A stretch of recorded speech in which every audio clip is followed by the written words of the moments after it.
ये 11th class का third lesson. अब इसमें द थर्ड सेंचुरी क्रिसिज ये लेसन है। एन एम्पायर अक्रॉस 3 कॉन्टिनेंट्स, तीन महाद्वीपों में फैला हुआ साम्राज्य।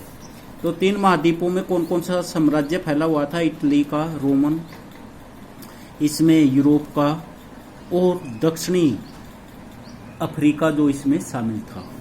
तो if the first and second centuries were by and large a period of peace, जो पहला और दूसरी शताब्दी थी ये एक बहुत ही अच्छा समय था, पीरियड था शांति के लिए, प्रोस्पेरिटी के लिए एंड इकोनॉमिक एक्सपेंशन के लिए, आर्थिक विस्तार के लिए। The third century brought the first major signs of internal strain, जो तीसरी शताब्दी है वो किसका चिन्ह है? आंतरिक तनाव का। फ्रॉम द 230s 230 के दशक में the empire found itself fighting on several fronts. भाई जो एम्पायर है, राजा ने पाया अपने आप को संघर्ष करते हुए, लड़ते हुए ऑन सेवरल फ्रंट्स, विभिन्न मोर्चों पर सिमल्टेनियसली, लगातार। In Iran a new, Iran में एक नया एंड मोर एग्रेसिव डायनेस्टी, एक बहुत ही आक्रमणकारी वंश अमर्ड, उभर कर आया इन 225 में। इसमें कौन सा वंश था? ससानियंस, ससानी। And within just 15 years were expanding rapidly, और ये 15 वर्षों में फैलता गया तेजी से। In the direction of the Europe है ये फ्रोट्स, जो फ्रात नदी है वहां तक की दिशा तक। इन ए फेमस रॉक, एक प्रसिद्ध चट्टान, इंस्क्रिप्शन कट इन 3 लैंग्वेजेज, इसको काट दिया गया 3 भाषाओं में। Shapur one and the Iranian ruler claimed he had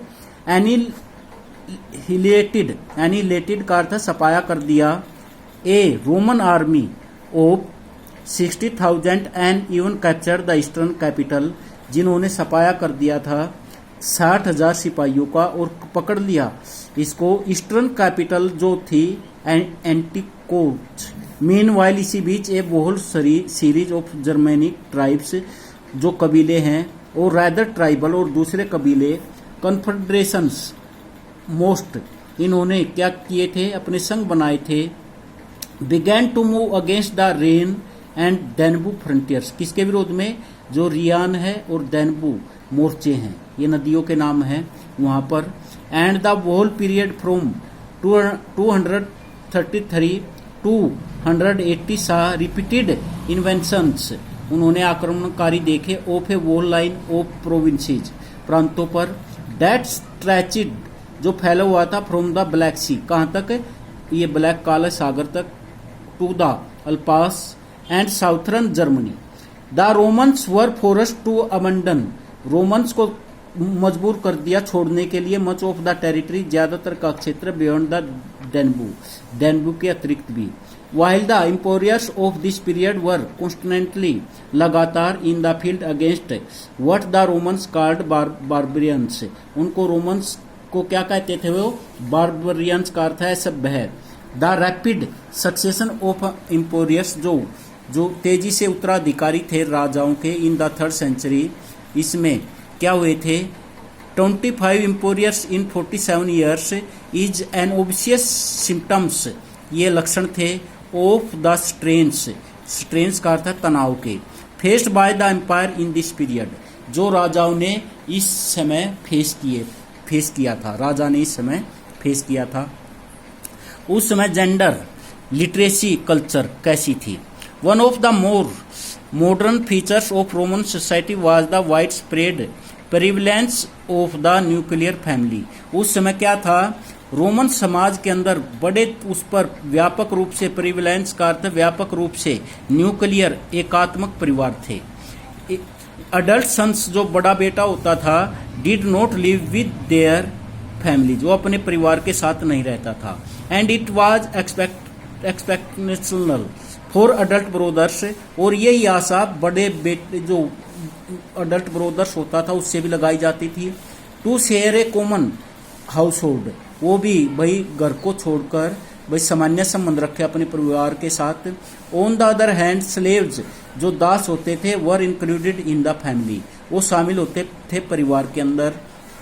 as the Romans understood this, जैसे कि रोमन्स इसको समझते हैं। बाय द लेट रिपब्लिक, जो रिपब्लिक थे, the typical form of marriage, जो उनकी जो मैरिज के नियम भी थे, was one where the wife, जहां पर पत्नियां जो पत्नी थी, did not transfer to her husband, जो अपने पति को ट्रांसफर कर सकती थी, मतलब को क्या, उसकी अथॉरिटी को, बट रिटेन्ड फुल राइट्स, परंतु उसको जो अधिकार थे, in the property of her natal family, अपने परिवार के, अपना जो पैतृक परिवार है उससे उसके पूरे जो थे फुल राइट्स थे महिला को।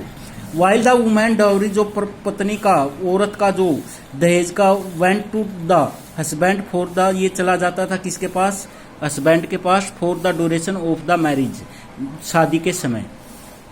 The women remained a primary heir, एक जो थी प्राथमिक उत्तराधिकारी थी, हेयर का अर्थ उत्तराधिकारी, ऑफ हर फादर, अपने पिताजी की, and became an independent property owner, और वो स्वतंत्र प्रॉपर्टी मालिक बन गई थी, ओन हर, अपने पिता की मृत्यु के बाद।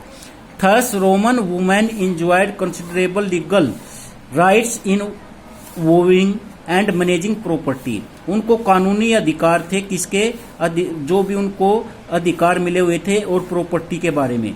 इन other words, in law the married couple was not an financial entity but two, जो मैरिड कपल होते थे उनको जो वित्तीय अधिकार थे, बट टू, उनको दो थे, and the wife enjoyed complete legal independence, जो थे, जो पत्नी होती थी वो पूर्णतः इंडिपेंडेंस थी, कानूनी रूप से स्वतंत्र थी। डाइवोर्स, जो तलाक होता था, वाज रिलेटिवली एजी, ये आसान था, and needed no more than a notice to of intent to dissolve the marriage, कि उनको केवल एक नोटिस ही देना होता था, क्या करने के लिए, डिसोल्व का था भंग करने के लिए, द मैरिज, विवाह को, बाय आइदर हस्बैंड और वाइफ, पत्नी और पति के लिए। On the other hand, whereas male married in their later 20s और अर्ली 30s, जो मेल होता था उसकी शादी कब होती थी भाई, 20 के बाद और अर्ली 30s में।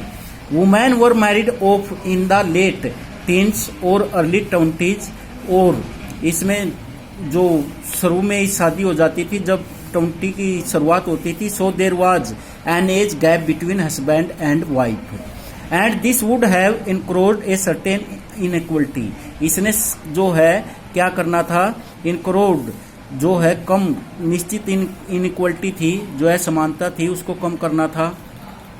मैरिजेज वर जनरली अरेंज्ड, मैरिजेज जो होती थी, शादियां होती थी, अरेंज मैरिज होती थी। And there is no doubt that women were often subject to domination by their husbands, Augustine जो है उन पर जो डोमिनेशन होता था ज्यादातर वो किसका होता था, हस्बैंड का। आगस्तिन में the great Catholic bishop who spent most of his life in north Africa, जिन्होंने अपना ज्यादातर समय कहां पर व्यतीत किया, नॉर्थ अफ्रीका में, टेल्स अस, वो हमें बताते हैं, that his mother was regularly beaten, कि उसकी माता को नियमित रूप से पीटा जाता था, बाय हिज फादर, उसके पिता के द्वारा, and that most other wives, और उसकी दूसरी पत्नियां भी, in the small town were where, जहां पर ही ग्रू अप, जहां पर वो बड़ा हुआ वहां पर थी, हैड सिमिलर ब्रिसेज, उन पर निशान लगे हुए थे, टू शो, उन्होंने दिखाए, फाइनली फादर्स, अंत में पिता, हैड सब्सटेंशनल लीगल कंट्रोल, पिता का कानूनी नियंत्रण था, ओवर देयर चिल्ड्रन, अपने बच्चों पर, sometimes to a shocking degree, वो क्या करते थे, for example a legal power of life, उनको उनका जीवन देने का भी कानूनी अधिकार था, and death in exposing unwanted children, वो जिन बच्चों को नहीं चाहते थे उनको क्या कर देते थे, मार भी देते थे, उनको मृत्यु भी प्रदान कर देते थे। By living them out in the cold, उनको छोड़ देते थे कहां पर, ठंड में मरने के लिए। बट अबाउट लिटरेसी, जो लिटरेसी है, साक्षरता है, it is certainly that rates of casual literacy, जो साक्षरता है, वैरिड, अलग थी, greatly between different parts of the empire, विभिन्न क्षेत्रों में साम्राज्य के। फॉर एग्जाम्पल इन पोम्पली, ये पोम्पाई जो क्षेत्र है, which was buried in a volcanic eruption, जहां पर ज्वालामुखी फटा, इन 719 सी। कोमनीरा है 1719 जो है 1719, इसमें there is strong evidence of widespread casual literacy, यहाँ पर वाइड स्प्रेड कैजुअल साक्षरता थी। Walls on the main streets of Pompeii often carried advertisement, यहाँ पर क्या लिया जाता था, advertisement and graffiti were found all over the city, यहाँ पर अभिलेखन भी होते थे शहर के अंदर।